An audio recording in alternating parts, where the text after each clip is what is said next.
Every now and then a break is needed from all these greetings and meetings. I'm thankful that I can be in, but I need a break.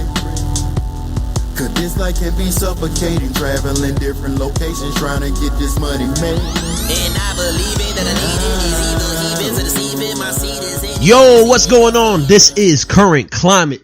My name is Christian Dane. Juicy, say something to the people. All right. Shad, say something to the people. Yes, folks, your speakers are not broken. Juicy and Shad are not here today. It is Christian Dane solo dolo. Yep. So sit back, folks. This is going to be a ride. But today I'm doing the review for the new movie Blade Runner 2049, starring Ryan Gosling, Robin Wright. You may know her from shows like House of Cards. That's one of Juicy's favorite shows. She was also in Wonder Woman as one of the Amazonians. Also, she was Johnny in Forrest Gump. Who else was in this movie? Sylvia Hoeks. She played like one of the main protagonists in the movie. Also, I see this girl becoming a big star. Her name is Ana de Armas. She was amazing. She played this holographic AI named Joy, and she just did an amazing job. Super hot, super hot. Also, Jared Leto. He was the main protagonist in this movie, along with Sylvia Hoeks. Awesome acting job by the whole cast.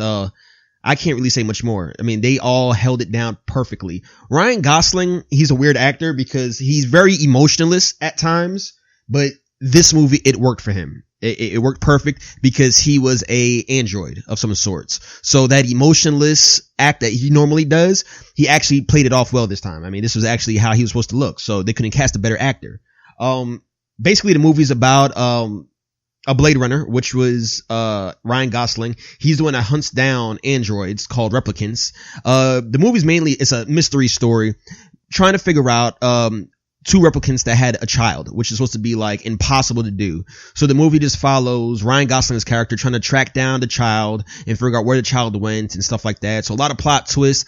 Pretty good mystery film. A lot of plot twists. Me and Juicy saw it, and it really caught us off guard because we thought we understood what was going on in the movie. We had an idea what was going on, but they switched it up on us towards the last 30 minutes.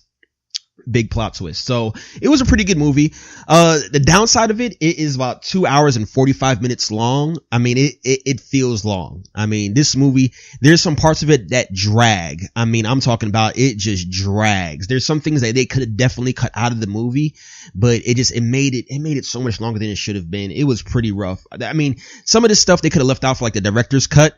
This movie should not be 2 hours and 45 minutes long. There's no friggin' way. And also they showed about 15 coming attractions before the movie. So me and Juicy were in the theater for about 9 hours. So it was ridiculous. When we got out, Isaac, his kid, was already in high school. It was a friggin' long ass movie. The good parts about it. The cinematography of this movie is A1. I have not seen cinematography this good maybe since Avatar, Tron, maybe. I mean, it was good. I bragged a lot about Valerian, how those special effects look, but this movie right here on Blade Runner 2049 is about, oh my gosh, it is a step above the rest. It's just it's breathtaking. The scenery, the way the feel that it gave you, it was honestly breathtaking. It was amazing. The score of the movie, it could have been a little bit better. I felt as though at times it had a Christopher Nolan feel to it. It had those bass chords that just, it really didn't knock you off your feet. But I feel as though this movie, the director was just like, hey, let's show off what we could do with the cinematography. Everything else will fall into place. And it did its job. I mean, like I said, there was scenes in it, and I'm telling you, when you see it, you'll understand. I mean, every scene that they went to, every world, every town, every city, it had its own feel, and it looked so much larger than life. And that's one of the things I love about movies. I love going to see a movie and it feels larger than life. And this movie definitely did that. The storyline was pretty good. Like I said, a lot of plot twists. It kept you interested. The acting was great. Like I said, Ryan Gosling, he played that emotionless actor like he does in everything else except for in Crazy Sexy Love. But he played a great role in this. Robin Wright, she was his boss. She was Jenna, and also she was in House of Cards. She was the lieutenant. She was Ryan Gosling's boss. She did an amazing job. I mean, this woman, she's a great actress. She could hold her own with anybody. Ana de Armas, she played the holographic AI. she's, first of all, she's hot. She's smoking hot. That's the first thing. Let's get that out the way right now. But I loved how they made her character. It was kind of, it had that feel of that movie, Her, well, Joaquin Phoenix. It had that feeling to it, whereas it's like this guy's in love with the android, but they took it to a whole nother step when she had like this holographic body, then she got to upgrade to where the point where you actually kind of feel her a little bit. So it was great to see that. It was really great to see that. Sylvia Hoeks, she was a badass. I mean, the whole movie, she was kicking ass. Now, this movie is not a big action flick. It doesn't have a bunch of fight scenes, but the fight scenes they do have kind of like knock you back a little bit. You're like, holy shit, I didn't see that coming. Me and Juicy looked at each other a couple of times like, whoa. She had the same type of feeling as in the first Kingsman, the female with the metal legs. It was kind of like that. It's like you wouldn't expect it from her, but God almighty, she was kicking ass. I mean, from beginning to end, she was kicking ass. Jared Leto. What can you say? It's Jared Leto. He delivers. Whether you like him or not, the guy delivers on any role that you give him. I mean, you give him a freaking piece of paper with a name written on it, and he'll create a character around that. The guy was amazing. Guy was, he really held his own. He didn't have much dialogue, but the scenes that he did had, it was great. I mean, he's believable. I mean, he handles it so well. Funny thing about this movie, they had like a lot of little cameos here and there, like a lot of appearances from actors that you've seen in other things, like, oh wow, him. For example, like Edward James Olmos, he was in the original Blade Runner. So it was cool to see him. There was this guy, I think his name is Thomas Lemarquis or something like that. He's French. He was in X-Men Apocalypse. He was Caliban. Also, he was in Snowpiercer as, I call him Egghead, the guy that shoots everybody up in Snowpiercer. He's like this bald guy with no eyebrows. He was cool. The actor from, I think it's not called The Last Ship. It's, what the movie? Gosh almighty. It's that movie with, Captain Phillips with Tom Hanks.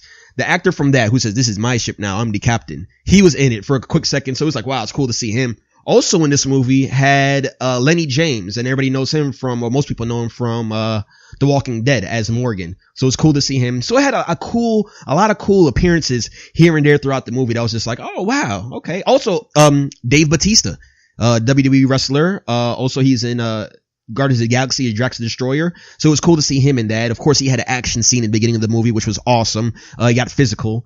The movie was really good though. Really good. Out of a 6-star rating, that's what we do here in Current Climate, I'd probably have to give it a 4. I wouldn't say 4.5. That's too much, but I'll definitely give it a 4. It's definitely worth checking out, especially in the theater. I don't think seeing it on TV would do it any justice. The special effects, I mean, you have to see it in the theater. Me and Juice, we saw it in IMAX, and it really, there were scenes of it was just breathtaking. I mean, I think that's what that's the biggest thing I get out of this movie, was the cinematography. The cinematography really just stole the show. If that doesn't win an award this year, then I don't know who is. But that's it, man. That's my review of Blade Runner 2049. I hope y'all enjoyed. Like I always say, make sure you comment and like on all of our pages, our Facebook page, our Twitter page. We on Spreaker.com. That's where our podcast is hosted now. SoundCloud, of course. And make sure you subscribe. Like, please subscribe. Share with a friend. Like it, comment. Tell us what you think. If you saw the movie, tell us if you agree. If you don't agree, if you disagree, tell us all that good stuff. All right. So, this is Current Climate. My name is Christian Dane. Y'all have a good night. Peace. On my Tupac shit without the nose ring. On my hoodie shit, fuck what these folks think. If Jake can make it from Marcy, then I'm gonna hide a couple bricks under my car seat. Tell my mama I was never sorry. Tell her that they got me going 60 and a 40. Catch me, nigga.